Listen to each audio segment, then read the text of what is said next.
Welcome to Sacred Spaces. This is Sacred Spaces, the other side of the story, but we're having a special series called When Our Mothers Speak. Wisdom speaks. I'm standing in front of wisdom. So there you go.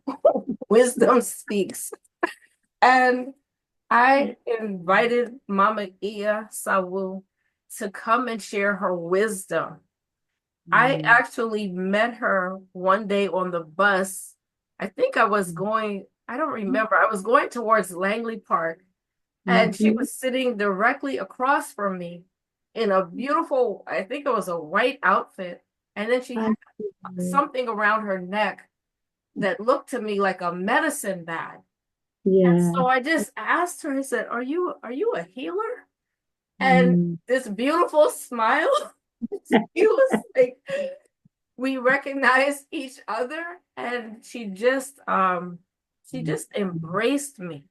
And Mm. it really was a divine meeting because I didn't realize that you knew Baba Joseph, Mhm. and Mhm. he had intended to introduce us to each other, but Yes. just hadn't gotten around to it. But Mm. that's how the divine works, is how our ancestors and ancestresses work.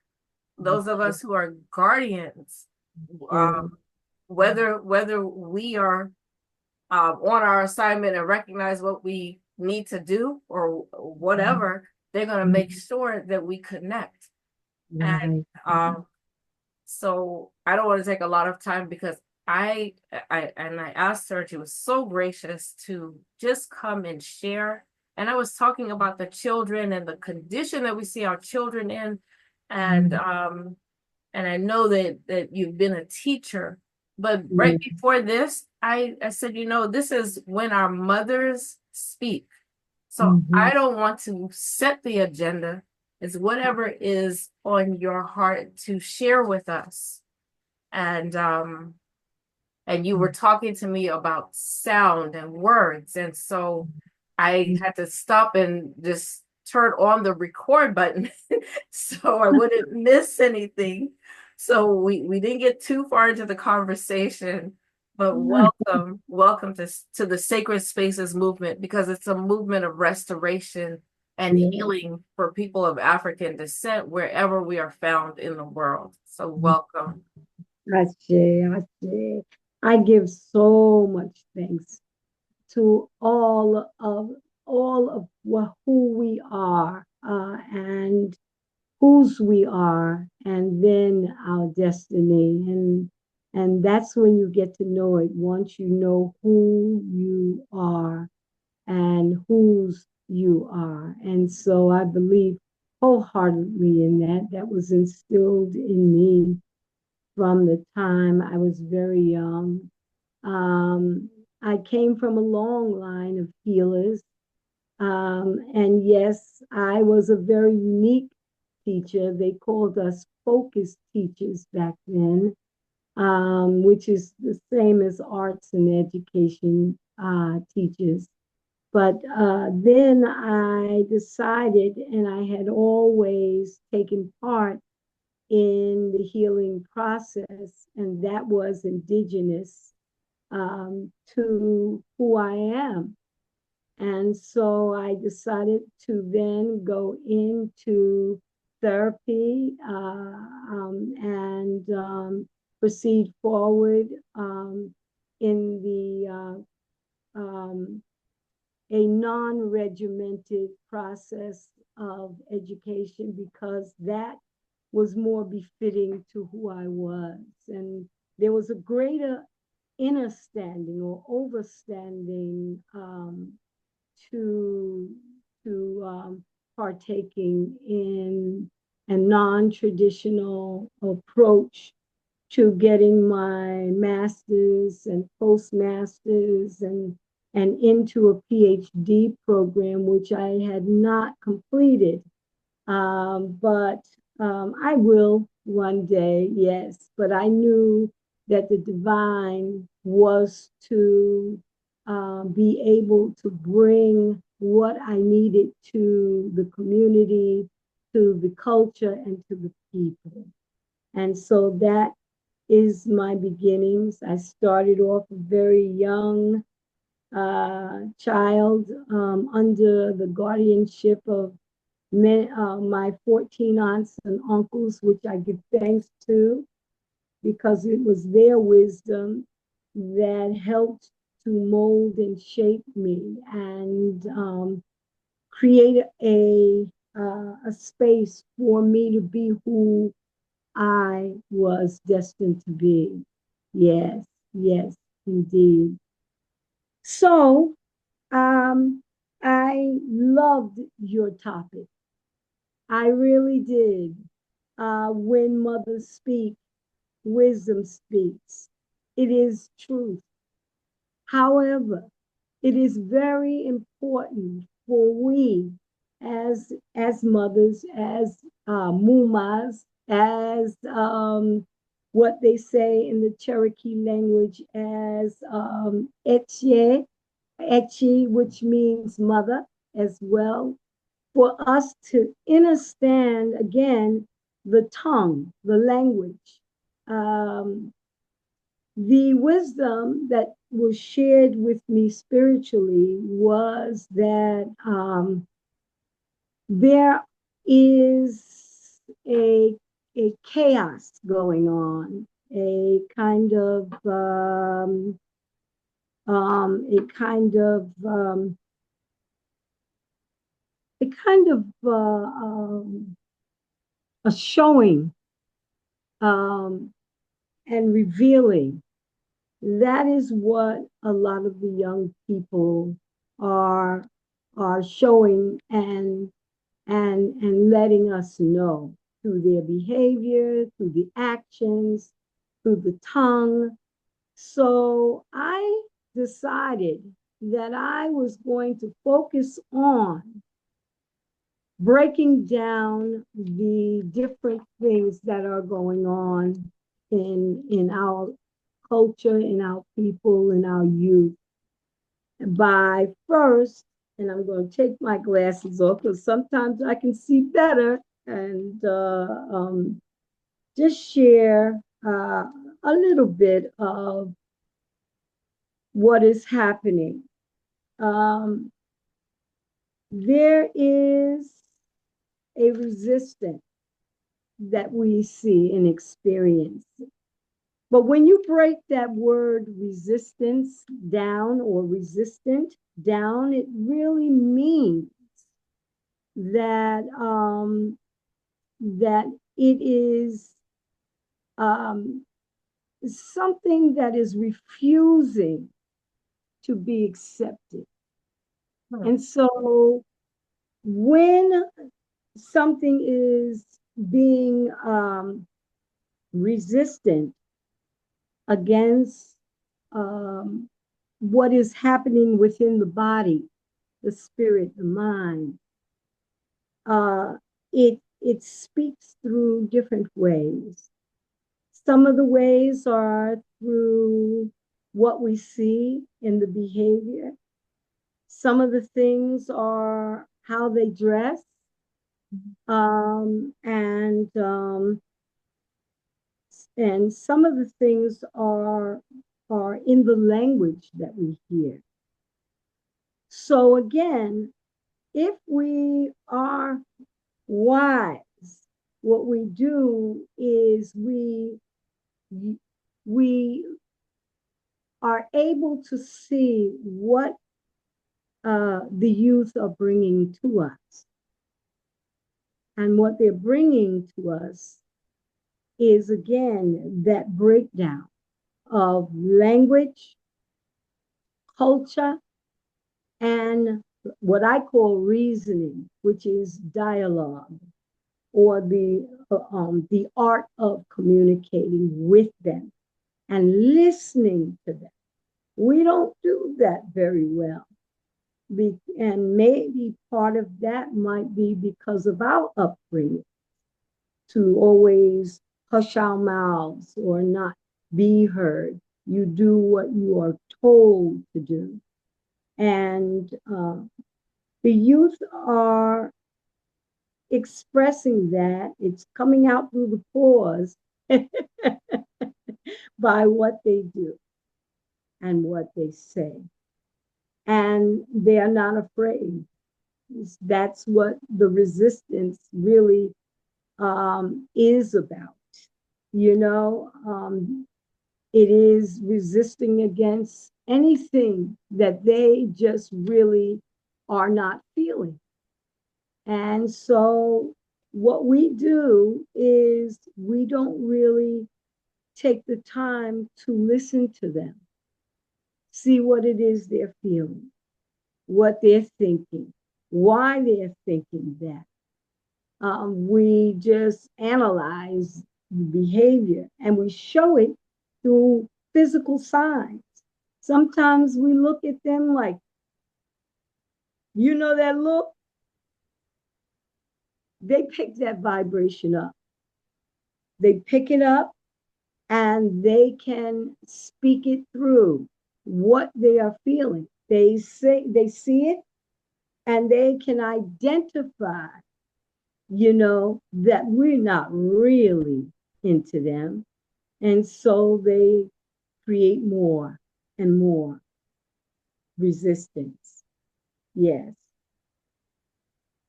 So I just wanted to share that part. Yeah.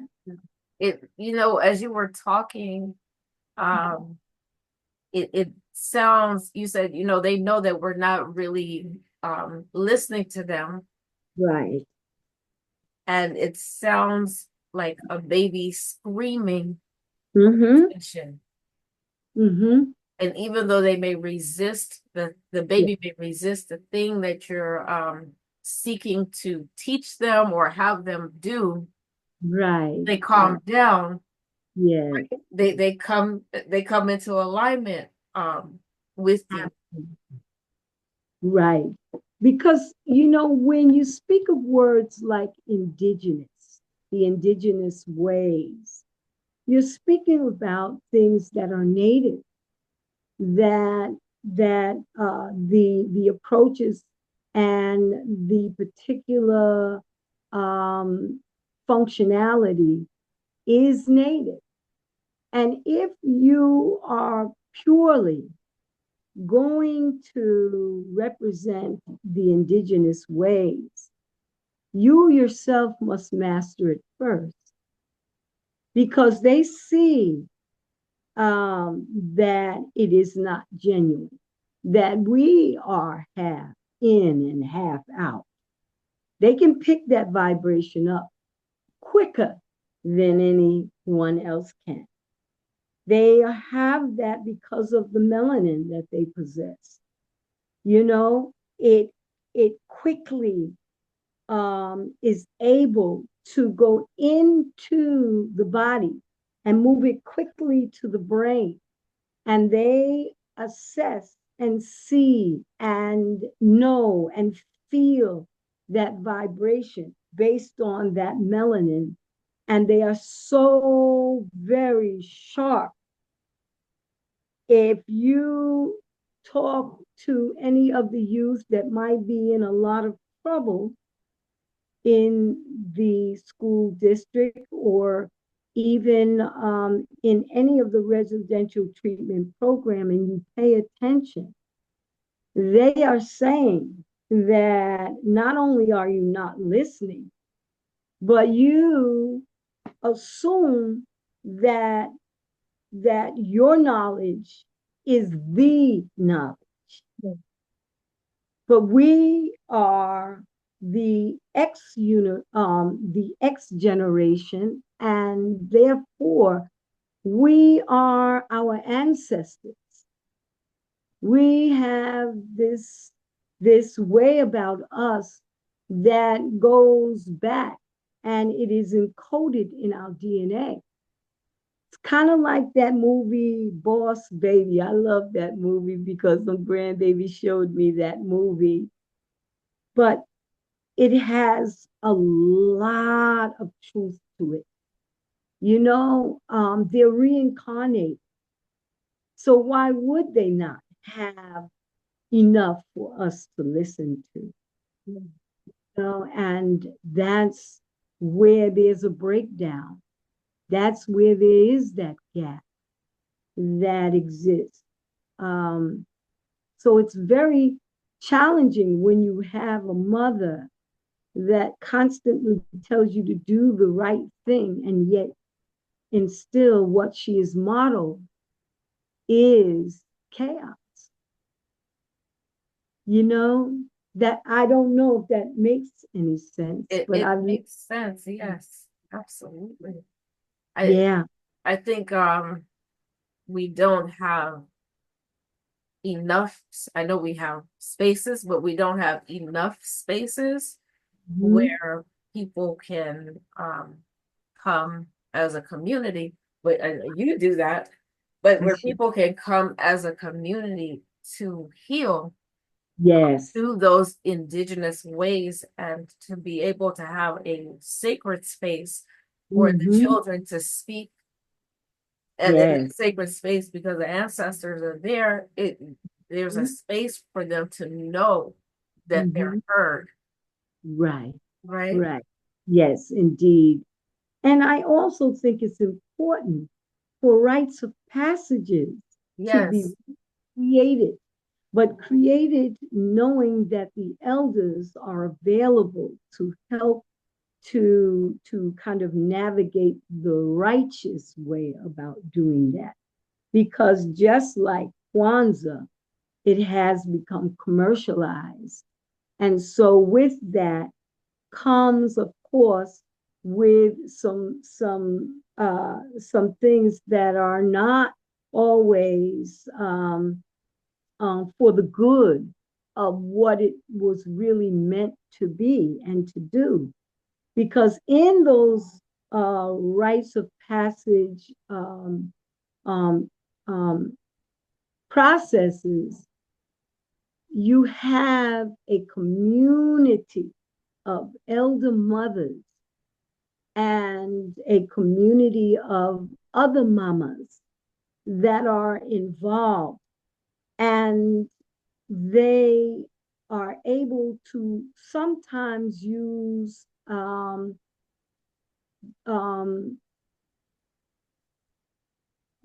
proverbs, stories, art, music, sound vibrations, and to also mimic the kind of language that is important for their development. Because youth often think in the abstract. So, in order to slowly move them out of the abstract and into a place where they can feel good where they are, you have to first go into that belly of the beast, Mhm. meet them there, and then pull them slowly at their own pace and time into a space that they can understand it.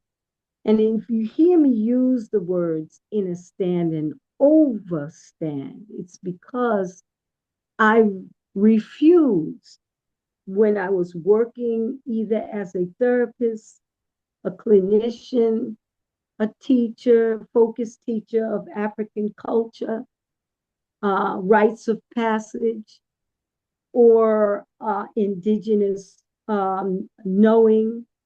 Um, I use word sounds that are appealing to them, that I know that their inner their inner world understands what I'm saying, you know, and can be repeated and created in a storytelling way. I came from all those elders, they were storytellers. I just shared with my son, both of the sons, that when I was very young, I was a city girl and my parents had to work. And so they sent me south. And so when I went south, I cried, I cried, I cried. I couldn't find peace with that. And so my Uncle Pidge, I'll never forget him, he tapped into that. He didn't tell me to stop crying. He didn't hit me on the side of my head and say, "You better stop. You hear me?" What he did is he allowed my crying to speak to him and to tell him what I needed. It's a need. And we often, in any time, what we do is we transfer um, that into a want or desire. It's not necessarily so. It is a need. And my tears was a need to either go back home, which I knew I couldn't do, but I desired it, or to learn to adapt. Adaptation. I know everybody knows about that. But how do you help someone adapt that it has a troubled heart or spirit, and that spirit is not resonating with a parent or a teacher? You have to observe. You have to become a participatory observer, as they say in the clinical world. You have to be able to observe, giving space and giving some time to absorb what it is they're speaking. My tears said that if I keep, Oh, yes, run out of space, not here. Sorry about that. no, that is fine. I know how the digital world is. Yes, so I think more important, in terms of really being able to reach the youth, is to first break down the spells of word sounds. When we speak about them struggling, that means that they're actually striving to um, achieve or attain something within their sphere that they're facing, and that is creating a resistance. And so it's important for us as the mothers of the community, or even to do our own homework and figure out what are the words we are using. When I did a workshop with the teachers in the public school in PG County at that time, I shared with them, I asked them, what are some of the word sounds that you are using to get that student's attention, or whatever it is. Mothers can feel the same way. What is it that you are using that you feel like you need to use in order to get them to comply? And a lot of the teachers and even the mothers would talk about being stern, being tough. And so to note that means that the babas are not there in the home. And they need to be present for not only the sons, but the daughters as well. And this culture and society has stripped us of that.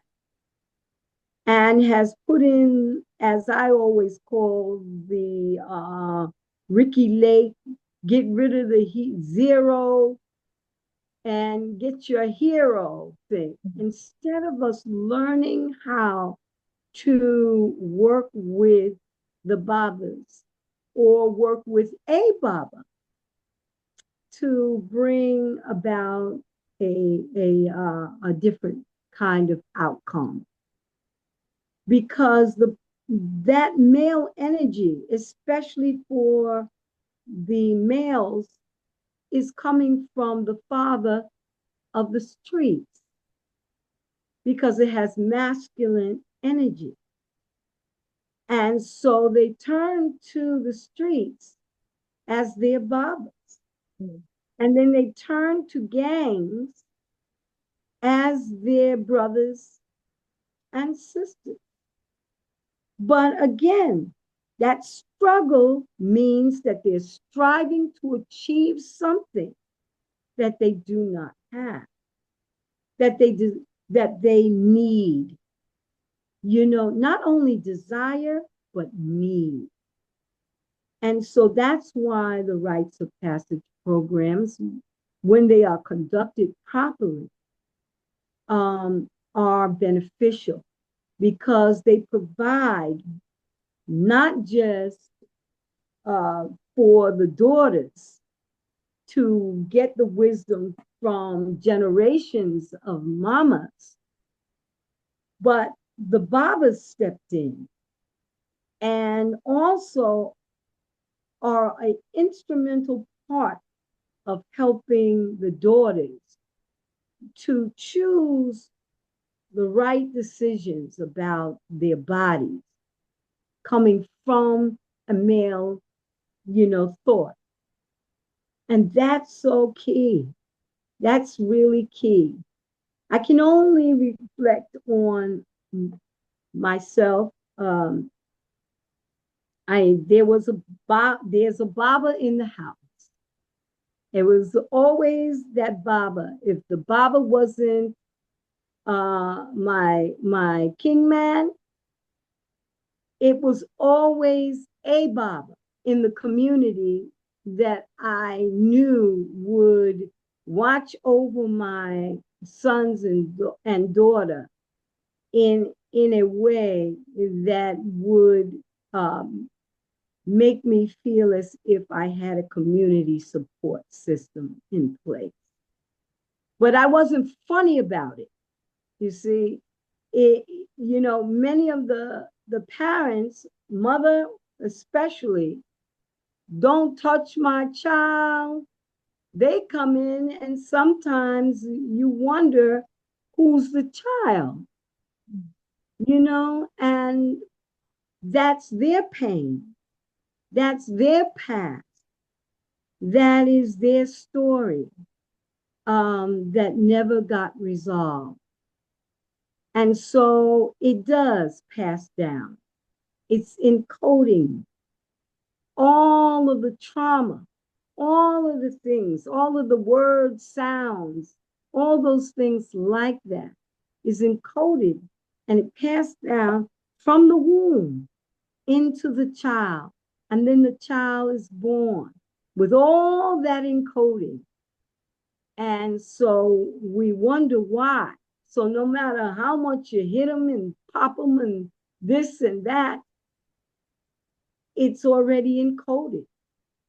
When the child is born, you have to work just as hard to help to nurture that child and bring about the word sounds that you may not have encountered, but you do it in a loving way, in a way that listens. And many times we are not good listeners. We want to respond. We want to react to whatever it is that's being said.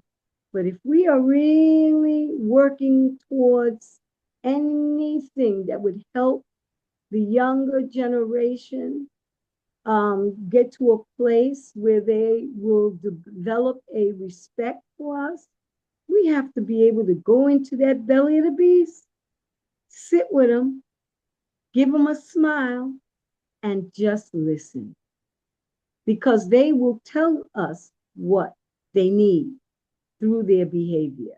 Yeah. You know, Mhm. as you were talking about the urge or the need to react instead Mhm. of listening, it just speaks to how many of us have not been heard, and the need for the healers to Mhm. come together Mhm. to literally begin to step up what we're doing Mhm. collectively, create spaces where this native way Mhm. of healing is Mhm. embraced, because there's no answers out there. Psychology, psychiatry doesn't have it. Um, Don't have it. the clinicians don't have it. There will be individuals like yourself who are spiritually developed, and so if they come across someone like you, yes, they can heal. But for most of the people, even in those fields, they're exhausted. Social workers, they're exhausted. They Mhm. Many of them have their own counselors, but we're dealing with um, a fragmented, schizophrenic society. And Mhm. even when it comes to medicine and healing, that's you can't heal. Right. You Right. can't heal like that. And so we spoke about the melanin, we carry that ancient wisdom Mhm. within our own melanin, within ourselves. And it literally, just hearing you talk, it's like just speaking to the need, like, no, we need to come now, Mhm. not Mhm. later, because the teachers are dealing with the parents who you say, are you Yes. wondering which one is the child? Right. Right. And even though we want to stop the children's negative behavior, the Mhm. reality is they just came to the planet. Right. Right. Right? So the parents have been here and haven't figured it out. These Mhm. babies have just come to the planet, and, Mhm. and they're soldiers. Right. Right. Like you Right. said, they're coming with the wisdom and the fearlessness. Mhm. I think that's Mhm. a huge message to us, because so many of us have lived in fear for Yes. Yes. so long. Mhm. But we need the spaces with the mamas and the babas, Yes. Absolutely. and the rituals, the community rituals, and the rites of passages Right. For the adults. for yes, yes, There needs yes, to be. I mean, many, when I did those workshops over in that middle school, um, many of the teachers and even the pupil um, support teams, they themselves were struggling with they should really kind of connect with the youth. And most of that came from this Eurocentric educational process that has already indoctrinated and instilled in us that this is how you operate. This is the functionality of teaching. This is how you must do it because it's the standard requirement of therapy. It is the ultimate way of parenting.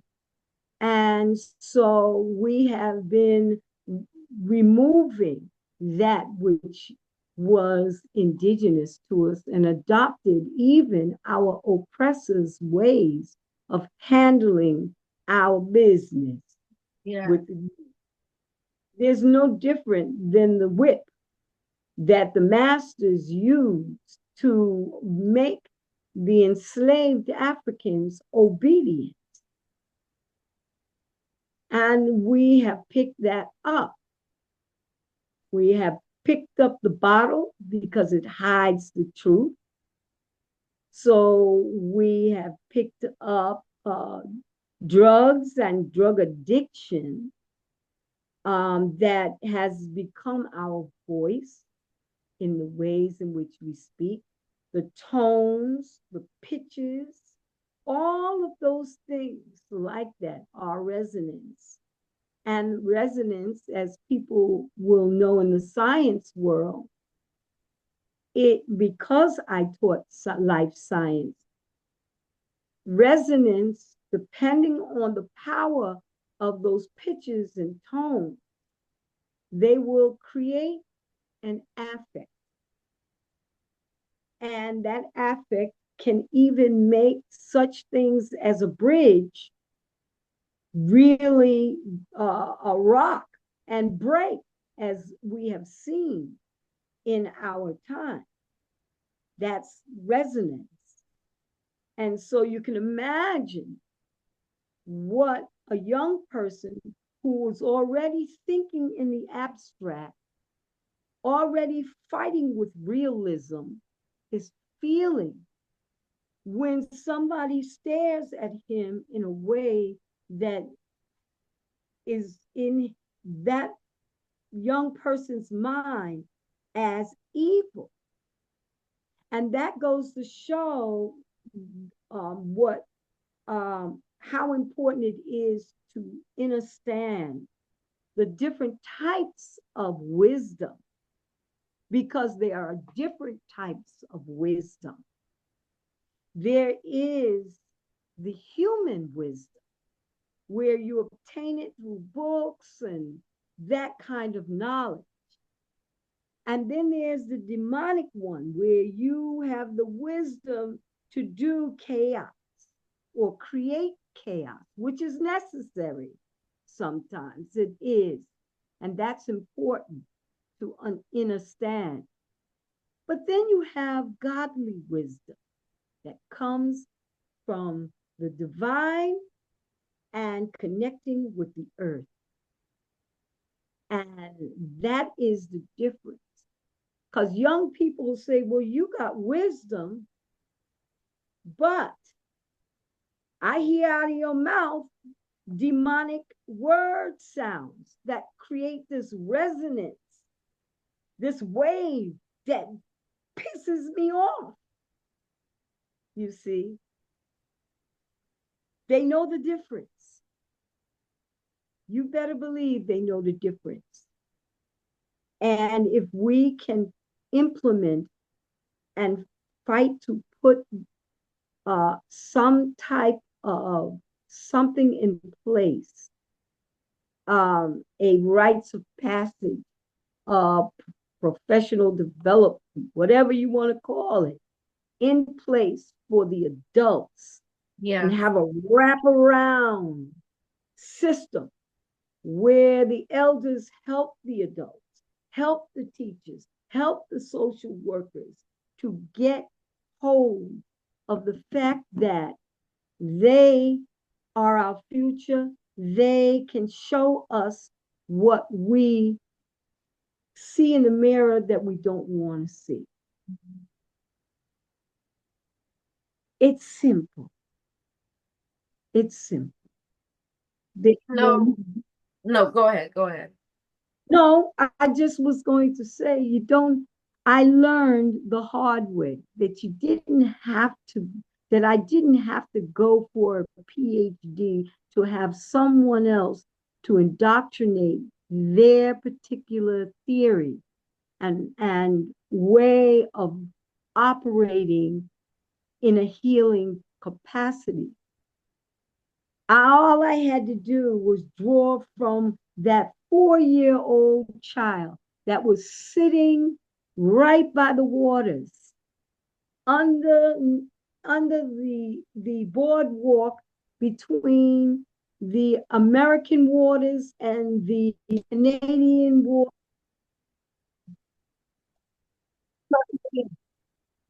Say that again. Say that again. I'm not Okay, hearing you. Okay, I can Yeah, hear you now. Now you said all you have to do was walk to that child that was sitting between the American waters and the Canadian waters. clean waters, Mm-hmm. and just watch what they do. They didn't penalize me, tell me you better check this out right now. No, they sat and they did what they did, and I watched. And that's the wisdom. That's when you are able to distinguish the difference between human wisdom, demonic wisdom, where the word sounds are just really woo, and godly wisdom, ancient, that comes from the divine and to the mother earth and all of the earth bounds elements here. Yes. You know, I am preparing this is a sacred spaces movement. And so I'm launching 911 state of emergence, and it's a state Mm-hmm. of emergence for our people. And there is literally space for all of us, regardless of what our divine assignments are, to I see. be a I part of see. this because it's for the elevation of our people. And I understand that if we don't operate with that godly divine wisdom, I see. is no unity Mm-hmm. through the colonialism and all of the disruption. the Right. the place where they have been most effective through their white supremacy agenda is in religion and our connection to Mm-hmm. God, Yeah. demonizing the way we worship and the way Yeah. that we connect, which is actually our power source. Yes. Yeah. So I understand that Mm-hmm. in order for us to elevate, there has to be a purification that takes place. That's right. And what you're talking about is necessary. And Mm. I didn't even I already created I already created different sections, a broad section for healing. Yeah. I didn't know exactly what some things would look like. Mm-hmm. And you just shared it. And Ashe. that is that rites of passage for our men and our women. How can we pass it on to the children if we're Ashe. not clean ourselves? Ashe. Ashe. So Remember, their actions, their responses are ways, they're offerings. They're actually offerings. See, that's when you have to dig into the indigenous way of thinking, thinking, not the Western. Dr. Myers talks about the African worldview. We are divided. We have a warfare going on that's created a plague.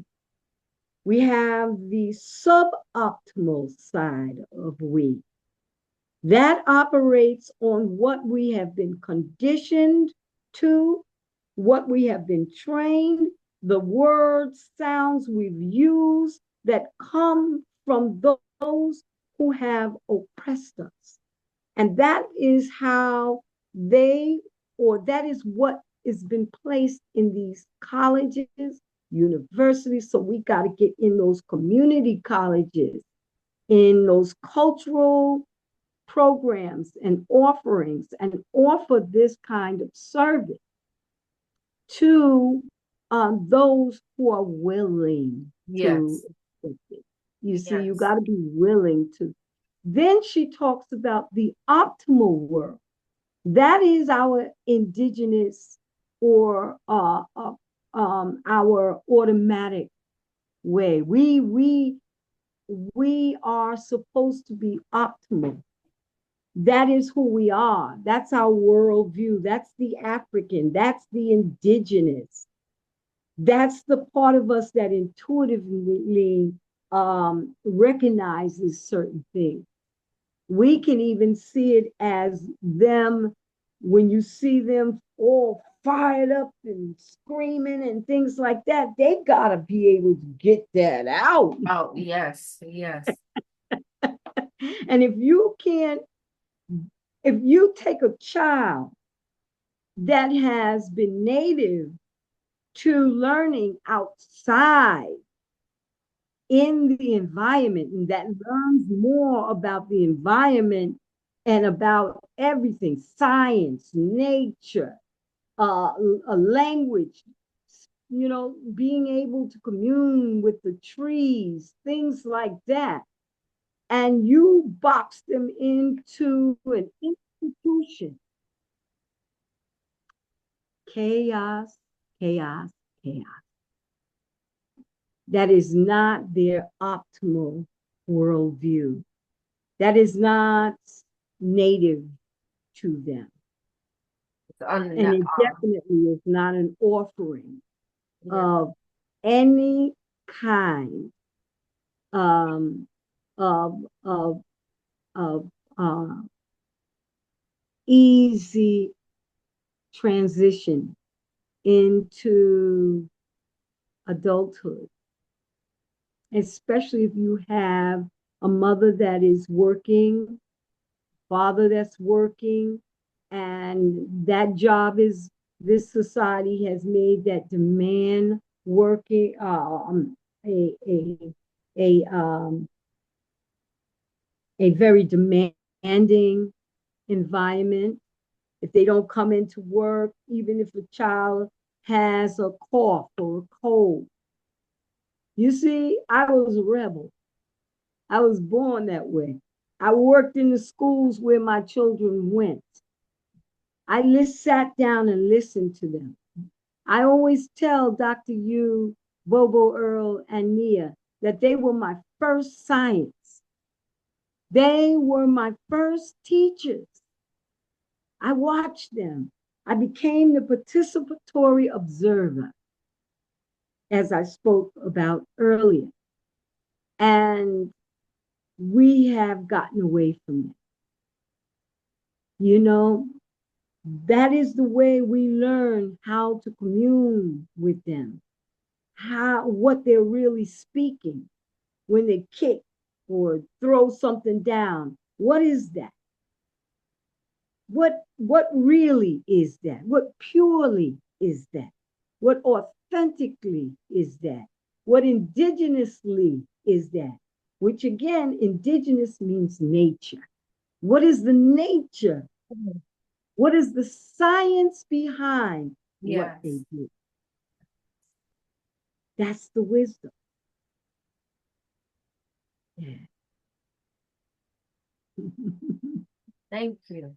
You know, when going out into nature, I go out almost every day. And I remember being out there and hearing we need to bring the children, bring the children into nature. And you don't have to tell them anything. Right. Because it's natural to them. They will come online, if you want to use those words, themselves. Yes. Because when I think about it, what you're calling our worldview is what is natural to us, is what is who Mother, Father, God made us to be. So if we're operating in anything other than who Mother, Father, God created us to be, we're engaging the demonic. That's as plain as we can put it. So that is the chaos. There is no harmony. That's bliss. That's a schizophrenia within us where we think we're battling us. And no, we're battling those parts of us that we don't know have been infected. And that's why I say it's time for the healers to gather, the mothers to gather, the fathers to gather, so that we eradicate the infection. Ashe, Yeah. ashe. We don't Yes, embrace, you go to the doctor and they say, oh, we detect cancer. Well, you have right, an immune system, right? right, Handle right, that. right. But if it's beyond the immune system ability, the doctor Yeah, goes in there and cuts it out. right. So the infection within us is this Mm. white culture, and Ashe. it is the demonic that we have bowed to Ashe. unknowingly a lot of times because we're born into it, and a lot Yeah. of things we think is normal. Like you said, we go to school to Mm-hmm. train. This is the way that you teach, and this is the accepted, like in accounting, general accepted accounting principles. This is how we Mm-hmm. do things, Yes. but we're Yeah. never to come into agreement with evil.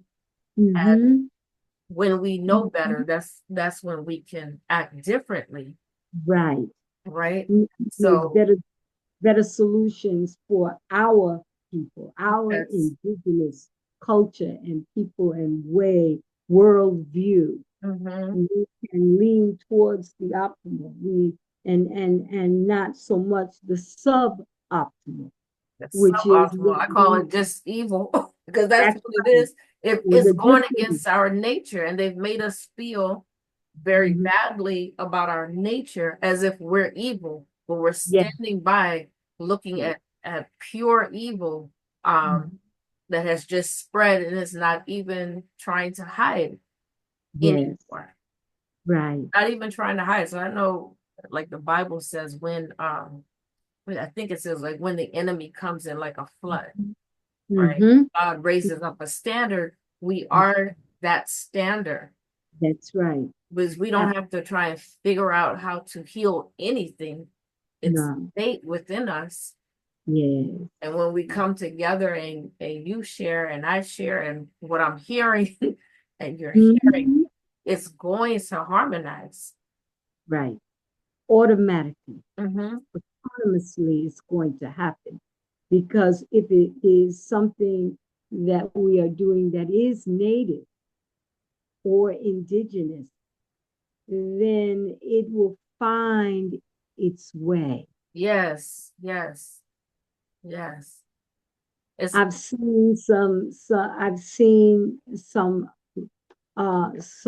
really deep things happening to the youth I used to work with at Leak and Watts or some of the other residential treatment programs, or even some of the adult mothers in the women's treatment program I did in Philly. And so I allowed them to show me how to heal them. I didn't decide to follow a treatment plan. I think that's one of the reasons why I left the industry and decided to do my own little mom and pop practice because of the fact that I saw what they were talking about. I saw it firsthand, and so by listening to them, they showed me what they needed to help them to deal with an institutionalized residential treatment program that they could not leave until they were completed. So, who am I to try to create harmony with that kind of system that does not and has not ever worked for our people? What I did is allow them to show me what they needed. And so they showed me that they needed poetry. They showed me that they needed uh, profound word sounds that was all about their lives. And to create that word sound and that storytelling about their lives, they showed me that the human body was going through some deep changes, and that they needed movement authentically, not something that was designed, but something authentic that came from within, whether it was pain, whether it was hurt. And I became the vessel in which whatever they spoke came to being. That's what I do with the healing session. I never really know what I am going to share or to utilize in dance or movement form. I watch those who want to engage and those who don't engage and allow them to speak to me and tell me what it is that they need. What movement, what musical piece. Music and medicine. Medicine is important in that music, and allow that to transfer on to those who need it so desperately but can't quite put their finger on how to describe it. That's what it's all about. I And just hear you calling they it's like they call their medicine through you, Ashe. like a magnet, Mm-hmm. Mm-hmm. and then it knows exactly where to flow and how to flow, just like the river, just like the That's creek. Ashe. Yeah. Ashe. And it all begins with the adults. It really does. Because if you heal the child while you have them and they go home to chaos, then when they enter back into the environment, the same chaos they came out of is going to again be absorbed and then reflect. And then you go back to again that same example. There's an offering that they're sharing, that their chaos is letting us know, you know, and the word sounds we use like bad and good, those kinds of things like that are word sounds that only confirm what they're feeling. That's it. Beautiful. Thank you so much, Mama Iya. I appreciate this. There's so much more to share, but Oh, I yeah. will, if you will, I hope you will work with me to create the rites of passages for our adults. Ashe. Yes, yes. Would you like to tell people how they can reach out to you if they would like a session? Well, although I so-called am retired, they can reach me at 845-801-9433. That's my direct cell. And yes, I tell you, I love Texas because Texas gives me an opportunity to really, again, become that participatory, or keep me to being that participatory observer. And what comes through the words, I am able to then take and analyze what it is that person needs from me. That is one way. We definitely have the healing session tomorrow for those to experience the Elder Edition African dance and community engagement over in Creative Suitland, Maryland. And that's at 4719 Silver Hill Road.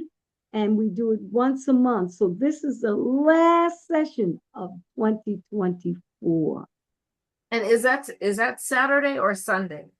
Sunday. Oh, that's Sunday, the 22nd, December 22nd. Okay. Yes, All right. yes, Perfect. absolutely. Yes. Come experience what that's like. to get the medicine to heal for yourself so that you can then heal others or continue to heal others. Yes. That's how it's made. Medicine, music, medicine, transference, being absorbed by the engagers, all of we.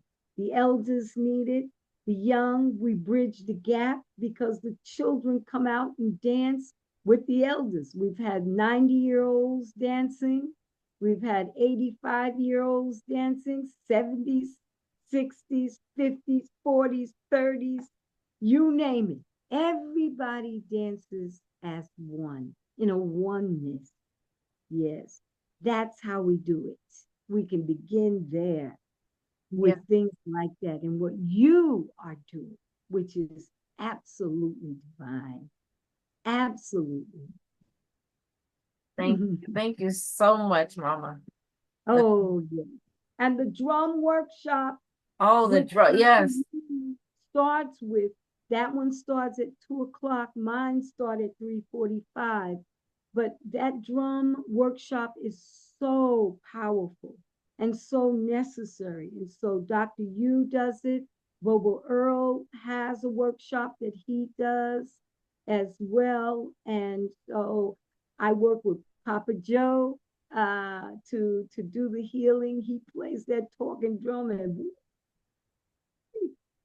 you talk about take us into another zone. Absolutely. And other elders like Baba Bill and all the